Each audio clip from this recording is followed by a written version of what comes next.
അല്ല, നീ എന്താ പറഞ്ഞേ? എനിക്ക് മനസ്സിലായില്ല. അല്ല, ഞാൻ എഫേർട്ട് ഇട്ടിട്ടില്ല എന്ന് എനിക്ക് തോന്നാൻ കാരണം എന്താ? നിനക്ക് ഓർമ്മയുണ്ടോ അന്ന് എൻ്റെ വീട്ടിൽ പെണ്ണ് കാണാൻ വന്ന സമയത്ത് നീ ഇതിൽ ഫ്രണ്ടും പ്രശ്നമാക്കിയത്? എൻ്റെ അച്ഛൻ്റെ അതെല്ലാം അങ്കിൾമാരുടെ ഭാഗത്തെ ഭീഷണിയും അമ്മയുടെ ഇമോഷണൽ ഡാമേജ് ഒക്കെ അല്ലേ? എൻ്റെ ദൈവമേ, നീ ഒന്ന് എന്നെ ഓർപ്പിക്കില്ലേ? ആ, എനിക്ക് അന്ന് നൈറ്റ് ഞാൻ എൻ്റെ വീട്ടിൽ വന്നിട്ടുണ്ടായിരുന്നു. അന്ന് നീ വീട്ടിലുണ്ടായിരുന്നില്ല, പക്ഷെ നിൻ്റെ ഇക്ക ഉണ്ടായിരുന്നു. അന്ന് ഇക്ക എന്നെ നല്ല ചീത്ത പറഞ്ഞായിരുന്നു.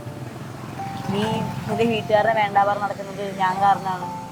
അതുപോലെ തന്നെ ഞാനും നീയുള്ള കല്യാണം നടക്കുന്നു തോന്നുന്നുണ്ടോ, നമ്മുടെ വീട്ടുകാരെ സമ്മതിക്കും തോന്നുന്നുണ്ടോ എന്നൊക്കെ പറഞ്ഞിട്ട് എൻ്റെ അകത്ത് ഓവർ കോൺഫിഡൻസ് കാരണം ഞാൻ നടക്കുന്നൊക്കെ പറഞ്ഞായിരുന്നു.